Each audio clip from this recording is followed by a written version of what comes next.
Hi, dear students. Welcome back once again.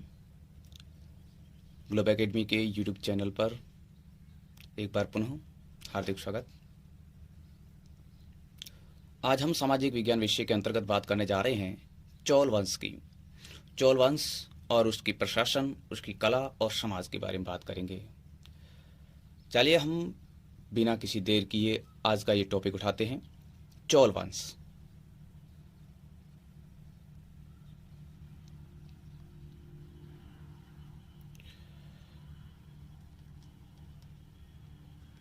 Chola वंश हमारे परीक्षा के दृष्टिकोण से सबसे महत्वपूर्ण वंश है। प्राचीन दक्षिणापथ के 3 राज्य थे। प्राचीन दक्षिणापथ के अंदर 3 प्रमुख राज्य थे जिसके अंदर नाम आते हैं।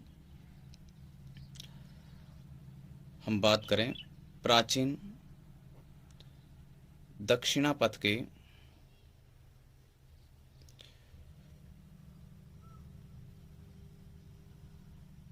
3 प्रमुख राज्य,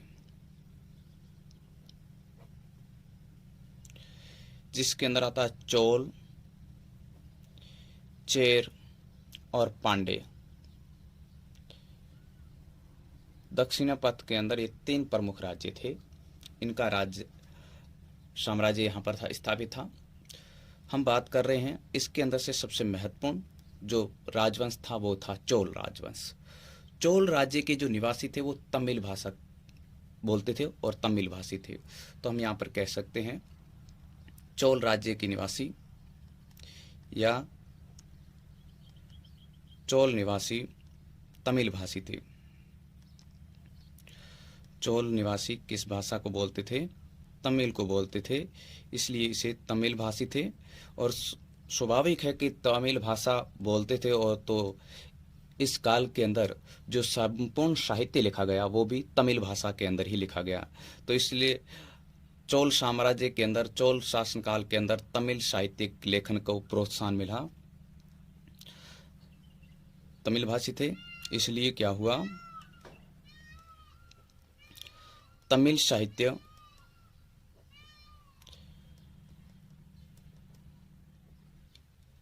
लेखन का विकास हुआ या प्रोत्साहन मिला। विकास हुआ, ठीक है। इसका एक स्पष्ट उदाहरण मिलता है, एक तमिल साहित्यकार हुए तिरुवल्लुवर, जिन्होंने कुरल नामक एक तमिल भाषी ग्रंथ की रचना की। एक ग्रंथ था जिसका नाम है कुरल। कुरल तमिल भाषी ग्रंथ के रचनाकार कौन थे? तिरुवल्लुवर थे।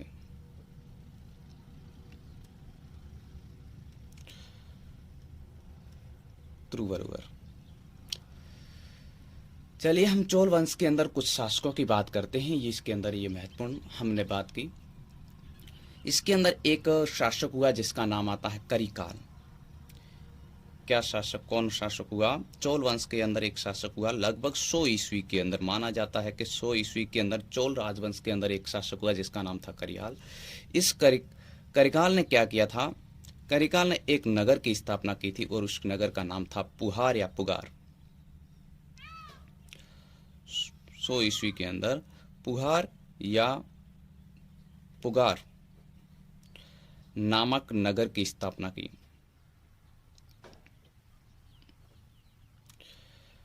स्थापना किसने की? करिकाल ने।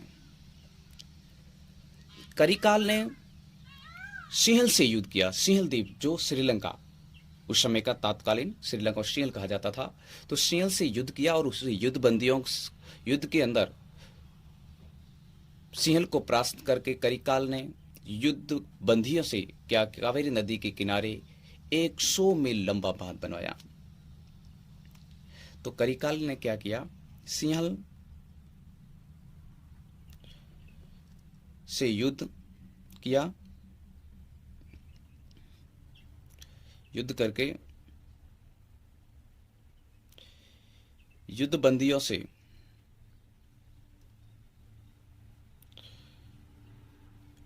कावेरी नदी के किनारे कौन सी नदी? कावेरी नदी के किनारे 100 मील लंबा बांध बनवाया उनसे। ठीक है।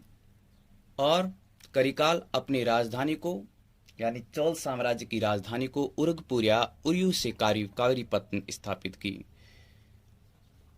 राजधानी कहाँ स्थापित की? उरगपुर या उरयूर से कावेरीपत्तनम।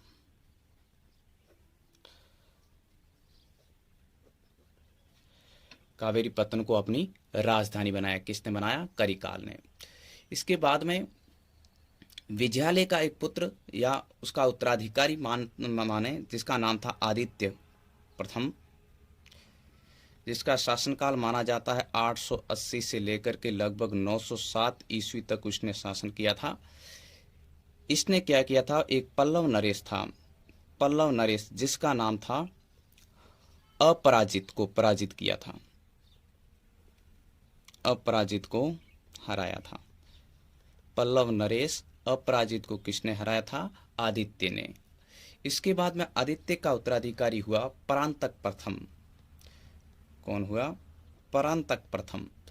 परांतक प्रथम ने क्या किया? पल्लवों की शक्ति को नष्ट किया। परांतक प्रथम ने पल्लवों की शक्ति को नष्ट किया तथा इसके साथ साथ में उसने क्या किया? पल्लवों की राजधानी मदुरा पर अधिकार कर दिया। उनकी पल्लवों की राजधानी थी मदुरा पर अधिकार किया।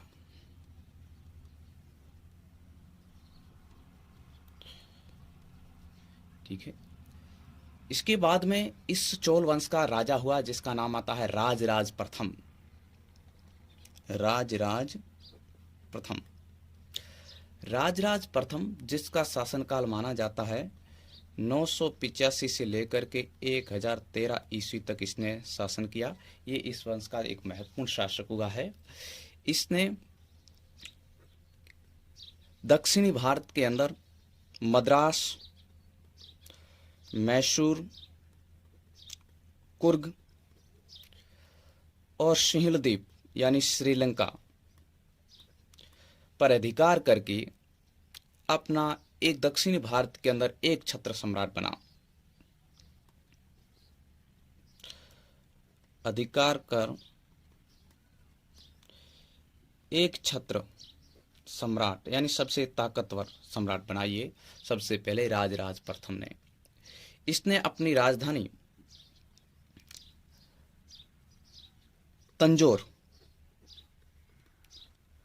तंजौर के अंदर एक भगवान शिव का राजराजेश्वर मंदिर बनवाया। राजधानी तंजौर के अंदर, तंजौर में भगवान शिव का राजेश्वर या वृदेश्वर मंदिर का निर्माण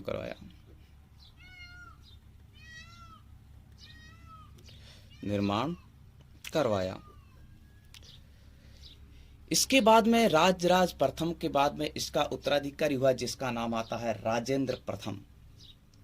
क्या नाम आता है? राजेंद्र प्रथम। राजेंद्र प्रथम ने भी, इसके पास में एक विशाल शक्तिशाली नौसेना थी। इसके पास में क्या थी? शक्तिशाली नौसेना इसके पास में थी। और इस नौसेना की सहायता से उसने पेगु, मर्तबान और अंडमान निकोबार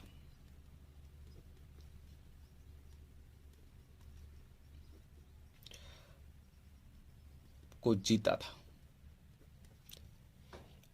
राजेंद्र प्रथम के पास में विशाल शक्तिशाली नौसेना थी, जिसकी माध्यम से उसने पेगु, मर्तबान, अंडमान निकोबार द्वीप समूह थे जो समुद्र के अंदर थे, और इस विशाल नौसेना के माध्यम से उसके ऊपर उसने अधिकार कर दिया था। राजेंद्र प्रथम ने बंगाल व बिहार का एक शासक था महिपाल से युद्ध किया था। बंगाल व बिहार के शासक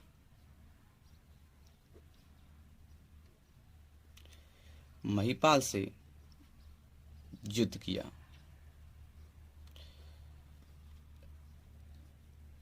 राजेंद्र प्रथम की सेना, इसकी सेना ने क्या किया था, विजय हासिल करते हुए ये गंगा नदी तक पहुंच गए थे।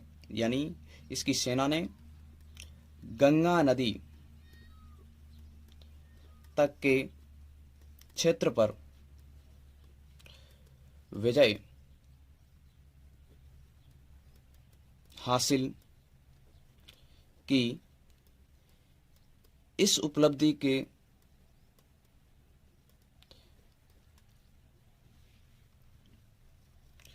कारण राजेंद्र प्रथम ने गंगे कौंड की उपाधि धारण की थी। कारण राजेंद्र प्रथम ने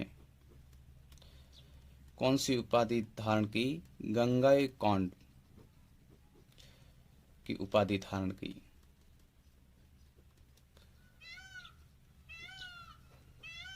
ठीक है, राजेंद्र प्रथम ने गंगा कौंड की उपाधि किस उपलक्ष्य में धारण की थी, क्योंकि इसकी सेना ने गंगा नदी के क्षेत्र तक विजय हासिल कर दी थी। इसी विजय के उपलक्ष्य के अंदर राजेंद्र प्रथम ने गंगे कौंड की उपाधि धारण की थी। इसके बाद में इस वंश का जो अगला शासक बनता है वो शासक होता है राजाधिराज। कौन बनता है, राजाधिराज। हम बात करते हैं अगले शासक की, और इसका अगला शासक होता है जिसका नाम है राजाधिराज।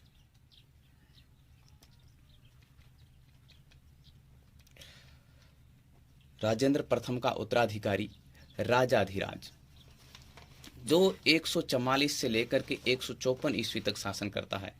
इसका शासनकाल 144 से लेकर के 1054 ईस्वी तक माना जाता है।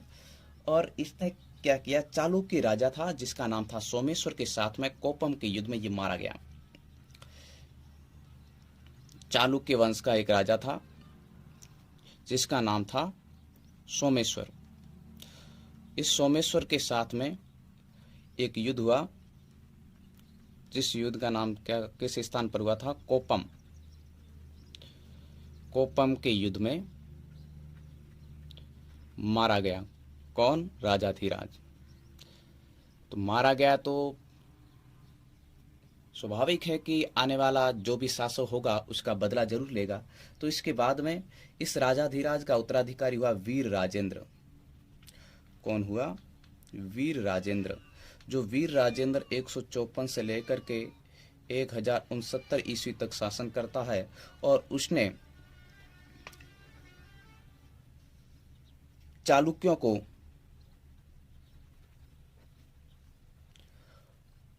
कुंडल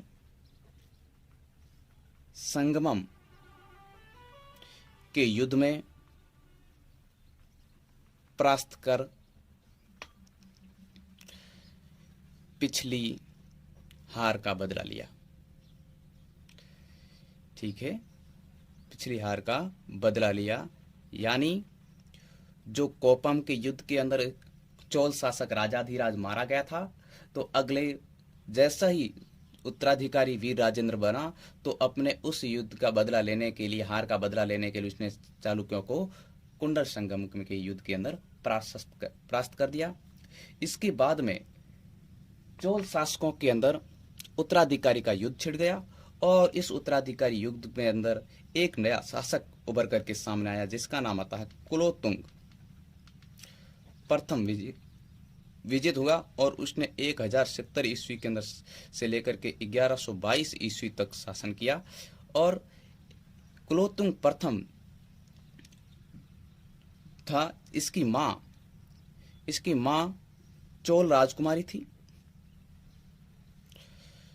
माँ चोल राजकुमारी और पिता, इसके पिता थे इसके जो चालुक्य राज्य के स्वामी थे। इसके पिता चालुक्य राज्य के स्वामी थे। तो इस प्रकार से उसने, कुलोत्तुंग प्रथम ने चोल चालुक्य नए राजवंश की नींव डाल करके लगभग 40 वर्ष तक शासन किया।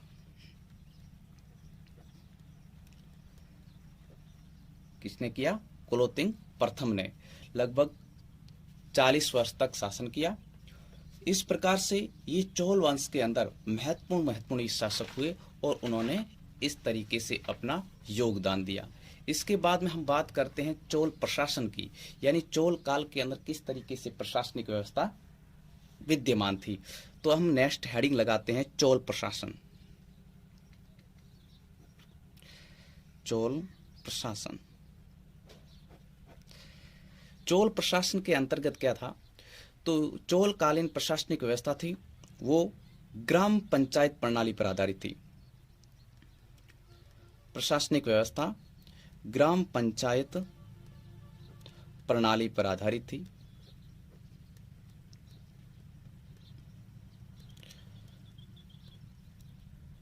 प्रशासन की सुविधा की दृष्टि से राज्य को 6 प्रांतों में बांटा गया था। क्या हुआ? प्रशासन की सुविधा की दृष्टि से राज्य को 6 भागों में बांट दिया था, विभक्त कर दिया था। और उस प्रांत को क्या कहा जाता था?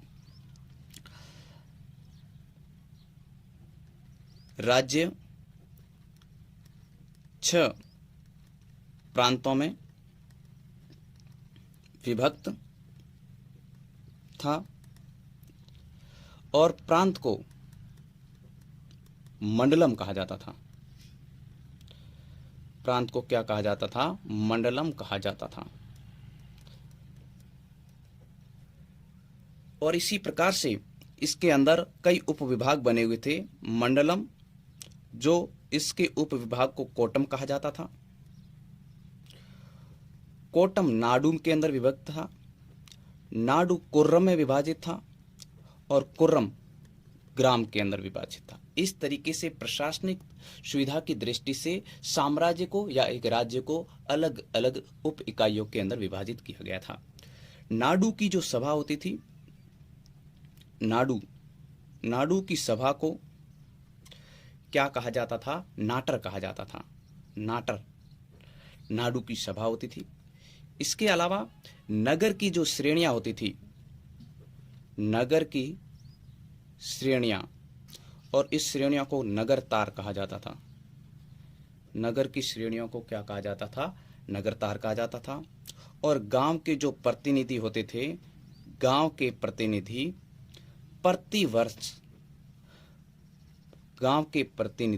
प्रति वर्ष निर्वाचित होते थे।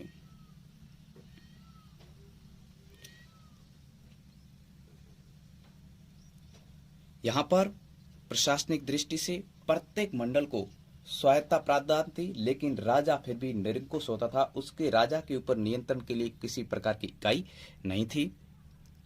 तो हम यहां पर कह सकते हैं मंडलम को स्वायत्ता, किंतु राजा निरंकुश था।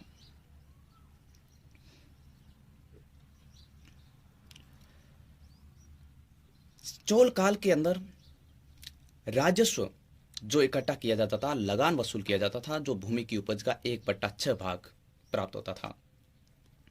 इस काल के अंदर चोल प्रशासन के अंदर लगान भूमि की उपज का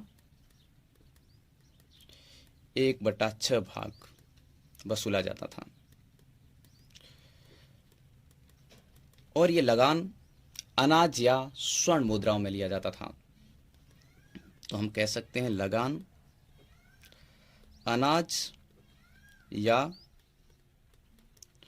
स्वर्ण मुद्रा में लिया जाता था।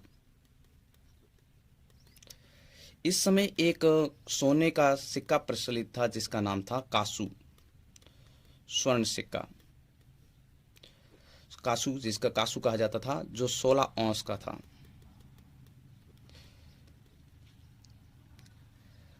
इसके पास में एक विशाल जहाजी बेड़ा था, जिसके माध्यम से उन्होंने समुद्र के अंदर स्थित द्वीपों पर भी अधिकार किया था। तो चोल शासकों के पास में विशाल जहाजी बेड़ा,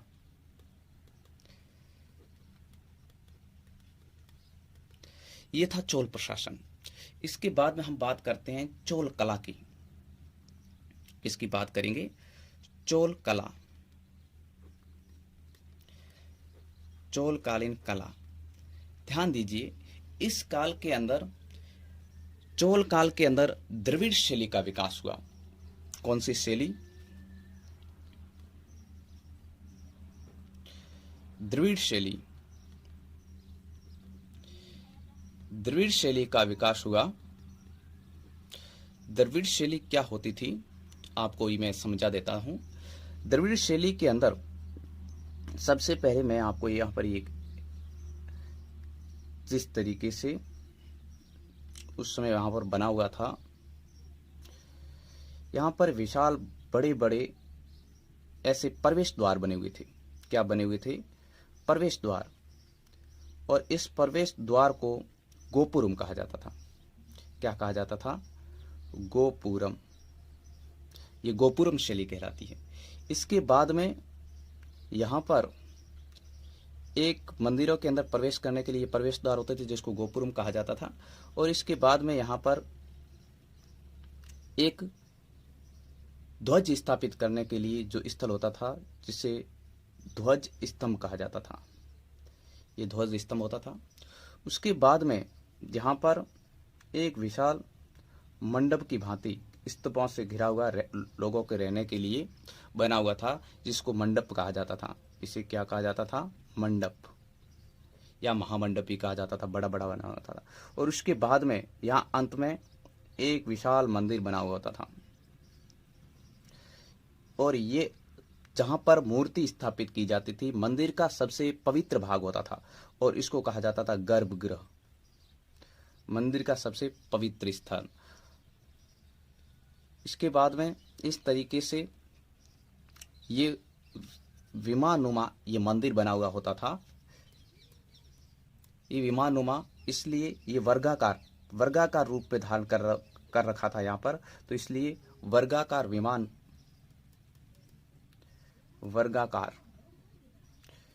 विमान इसे कहा जाता था। ये वर्गाकार बने हुए थे, और इसके ऊपर ये भूभाग क्या कहलाता था? शिखर कहलाता था।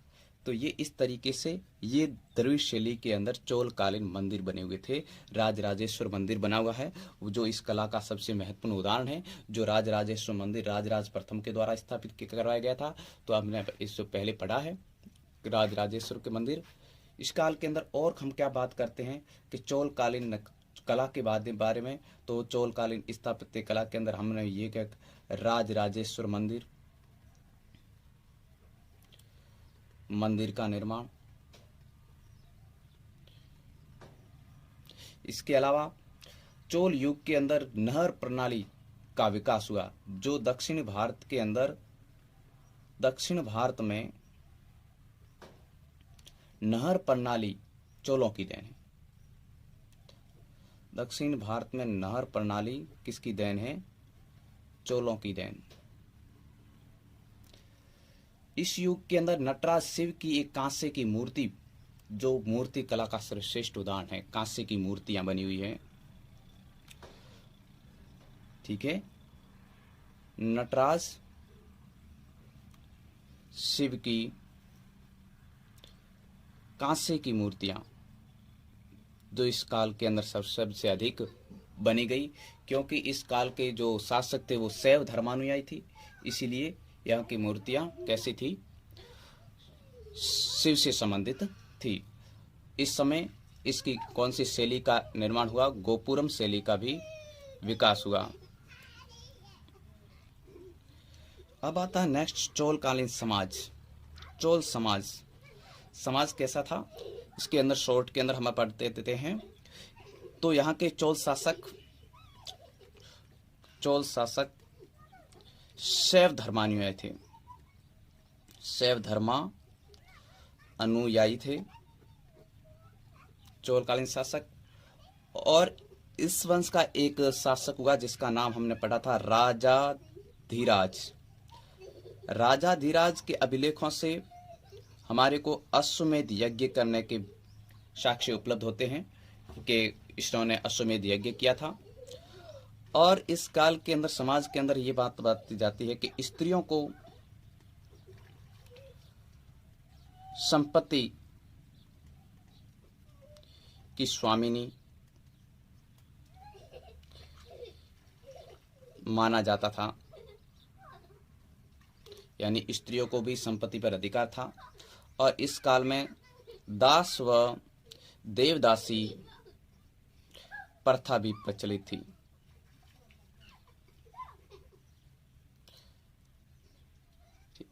इस तरीके से ये था चोलकालीन चोल वंश, चोल प्रशासन, चोल कला और चोल समाज। आशा करते हैं कि आपको ये अच्छी तरीके से समझ में आया होगा। जय हिंद।